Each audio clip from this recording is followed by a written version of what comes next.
Now, many of the other candidates have also come out against the attacks and offered support to the French people. Here now tonight with reaction, the author of the brand new book, Duplicity, former Speaker of the House, Fox News contributor Newt Gingrich is back with us.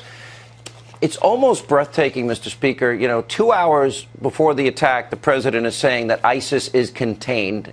Remember, it wasn't long ago he was referring to them as the JV team. Meanwhile, they've taken over cities that we won in Iraq. And then Hillary Clinton during the debate tonight saying that I don't think we are at war with radical Islam, and Bernie Sanders believing that climate change is a bigger national security threat than radical Islam. I mean, how out of touch can they be? How can they be so wrong so often? Thoughts? Well, I was asked this the other night on a show, and I said, partly because they're nuts. And I think you have to understand, they believe in a fantasy world. That's a short answer. Yeah, but they believe in a fantasy world. I mean, the President of the United States may be the most dangerous president in national security terms in American history. He lives in a fantasy world. It's a fantasy world about Russia. It's a fantasy world about the Middle East. It's a fantasy world about Libya. I mean, it's a fantasy world about bringing unchecked, unverified, unvalidated Syrians in significant numbers to the United States. Hillary Clinton is part of the same fantasy world. And she was Secretary of State for 4 years. It is a disaster. And I think it's a great test to the American people whether or not you can watch this horror show in Paris and learn nothing from what just happened. Let me just say one thing. My very dear friend of mine, Bill Fortune, wrote a book last year called Days of Wrath, which I recommend to every American in the light of Paris. Days of Wrath is about an Islamic assault on American schools and the fact that gun-free zones are terrific unless you have terrorists. And then they just create a slaughtering zone. People need to look at what happened in Paris and ask themselves, what actions do we take this coming week, not in 5 years, this coming week, to recognize how dangerous this is?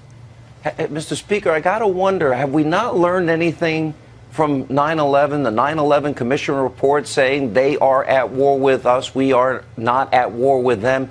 And this president, it's almost pathological, his inability to say radical Islamic terrorists.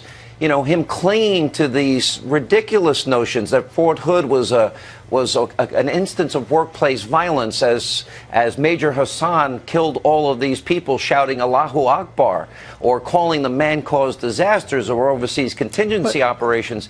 Add to that the Iranian deal, which is, in my mind, may turn out to be worse than Munich 1938. Look, I think it may well be, and may be much more dangerous than Munich was. And Munich started the Second World War, so it was a nightmare. But I gave a speech in early 2003 and said that the State Department was fundamentally failing to serve the United States. All of that, everything I said over a decade ago is still true. What you have is an establishment worldview personified by Obama, but he's not the heart of it. There's an entire worldview on our campuses, in many of our newsrooms, in the State Department, that basically is not prepared to deal with how hard the world is going to be. We have real enemies. Those enemies are quite prepared to cut off your head. If they get a nuclear weapon, they're going to use it. We temporarily now have a moment to say to ourselves, what are we going to do? And I'll give you just one example for the U.S. Congress. They should move this coming week to cut off all funding for any Syrian refugee to come to the United States. We have no reason to believe that we can vet these people, that we know who are the terrorists and who aren't the terrorists. And it is madness. It's suicidal for a country to pay to bring its own enemies into its own bosom. We would be basically duplicating the same mistakes that France made, that I would argue probably led to what happened yesterday in France. Sure. You know, I think about evil in our time, and a president that referred to them the JV team, and you know, and then we got to now look at the refugee crisis, the 2016 campaign. You know, the president now talking about 255,000 refugees from Syria, from Iraq, from elsewhere around the world, and then of course we still have wide open borders in a post 9/11 world. The immigration was already a huge issue in this campaign. What impact of what happened yesterday, the comments of Hillary and Bernie Sanders today, do you think all of this has on this race? Well, look, it's going to be very, very polarizing. The fact is the Democrats cannot come to grips with the fact that we have active enemies. They can't come to grips with the fact, remember, this is the second major attack in Paris this year. The original attack on the magazine was this year, and we were all horrified, although the president wasn't moved enough to actually go to Paris. He issued another totally banal and pathetic statement last night where he could not bring himself to say who the enemy was. He could, but he talked in grand language about all of humanity. Baloney. Part of humanity wants to kill the other part of humanity. They prove it every single day. It's time to get real about the fact that our first goal has to be victory if we're ever going to get to peace. Let me play for you. We all know the comments that the president made about Christianity and about the Crusades, and there's been a mass slaughter of Christians and Yazidis, and we have done little to help them. And the terrible deeds that he said were done in the name of Jesus Christ. And yet here, I want to go through a history, a montage of his comments about Islam, and I want you to give us your take of what the psychology is in his mind about not being able to say the words radical Islam. Listen to this.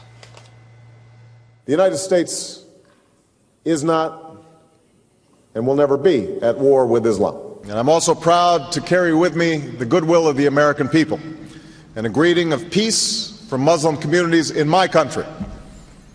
Assalamu alaikum.